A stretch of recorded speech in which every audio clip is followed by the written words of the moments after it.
vamos lá. Eu vou acompanhando aqui pelo celular, porque para não ficar de costas para ninguém. É minha primeira apresentação aqui na cadeira de advogada. Então, apresentando um pouco da nossa estrutura, nós trabalhamos em 3 advogados, temos uma assessora, em breve advogada também. E um pouco da nossa estrutura, a gente fica no endereço aqui bem próximo, no edifício Bronze, em frente à loja 1001. E o que eu gostaria de trazer aqui para vocês hoje é um tema que eu já venho pedindo como referência, que é a uso capião. A uso capião, ela é um termo que vem do latim, que significa tomar pelo uso, tomar um imóvel pela posse. E para a gente entender isso, a gente precisa entender a diferença entre posse e propriedade. A posse é quando eu tenho somente uma situação de fato. E a propriedade é uma situação que eu tenho, uma situação legal de direito reconhecida por terceiros.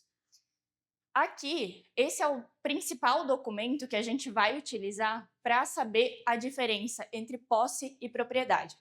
Uma pessoa, ela só tem a propriedade de um imóvel a partir do momento que o nome dela está na matrícula.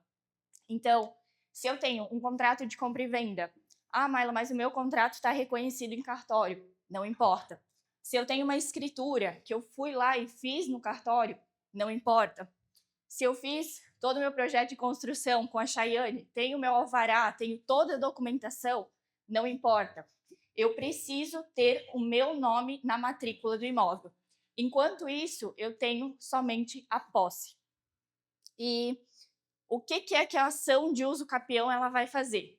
Ela vai transformar essa posse em propriedade. Então, essa situação que a gente tem somente de fato, eu vou ter ela reconhecida perante terceiros. A gente tem mais de 36 espécies de uso capião, mas a principal que a gente utiliza são apenas 8. E aqui, o que eu chamo a atenção para vocês é o prazo. O principal ponto para a gente ter uma ação de uso capião é o prazo que a gente exerce a posse sobre o imóvel. Como regra geral, a gente tem o prazo de 15 anos. Então, se durante 15 anos eu tive a intenção de ser dono desse imóvel, eu tenho direito de adquirir a propriedade através da uso capião. E não importa como que eu adquiri essa posse. Não interessa se eu tinha um contrato e perdi esse contrato. Não interessa se eu invadi o terreno do meu vizinho e durante 15 anos ele nunca reclamou. Se eu exercer a posse durante esse período, eu tenho direito ao uso capião. E a lei ela vai conferindo reduções. Então, de 15 anos, eu consigo reduzir para 10, se, por exemplo, eu ainda tenho esse contrato de compra e venda, se eu construir minha casa, se eu dei um caráter produtivo para essa propriedade. E, além disso, além dessas 2 reduções, a gente consegue também reduzir esse prazo para 5 anos, em caso de imóveis de até 250 metros quadrados ou imóveis rurais de até 50 hectares. E aqui o principal, o mais interessante, é que a gente tem a possibilidade de fazer uma uso capião até mesmo com 2 anos. É a chamada uso capião familiar ou por abandono de lar. Eu vou usar o Arthur como exemplo, mas espero que isso nunca aconteça. Nós temos um imóvel, o Arthur é dono de 50% e eu também sou dona de 50%. Nós 2 estamos na matrícula do imóvel. Porém, um belo dia, o Arthur foi para os Estados Unidos e nunca mais voltou. Não é de... Ele, durante 2 anos, ele nunca mais deu notícias, ele não voltou, ele abandonou o lar dele.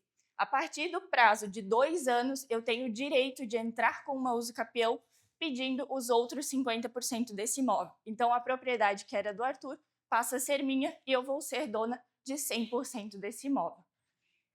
Desculpa, eu esqueci de ir passando os slides, gente. Estava concentrada aqui. Então, o que eu chamo a atenção aqui para esse tema, né? A gente precisa observar o tempo. Só que quando a gente pensa em uso capião, a gente pensa em um imóvel que está ali uma vida inteira, de 20, 30 anos. E não, a regra geral é 15 anos, a gente consegue reduzir esse prazo para 10, a gente consegue reduzir esse prazo para 5 e até mesmo 2 anos. E o principal, claro, é a questão do nome na matrícula. Se eu não tenho o nome, a matrícula do meu imóvel, eu não sou proprietária, eu não sou dona deste imóvel perante terceiros. Eu tenho somente a posse. E se eu tenho somente a posse, eu posso, uma forma que eu tenho de regularizar, dentre tantas outras, é através da ação de uso capião. A partir do momento que eu tenho a propriedade desse imóvel, que eu sou reconhecida como dona dele perante terceiros, eu posso, por exemplo, levantar um capital com o Kevin no Sicoob, posso dar o meu imóvel em garantia, eu posso vender esse imóvel para quem tem uma carta contemplada lá com o Diego Miguel, eu posso ter segurança em vender esse imóvel com o Arthur, porque eu tenho um imóvel regularizado. E se a gente chegou até aqui, entendendo que uma pessoa que exerce a posse durante um determinado período, ela tem o direito de adquirir uma propriedade, se alguém aqui conseguiu entender isso, a gente também tem o direito de corrigir uma pessoa e dizer que não é uso campeão, mas sim uso capião. Muito obrigada, gente.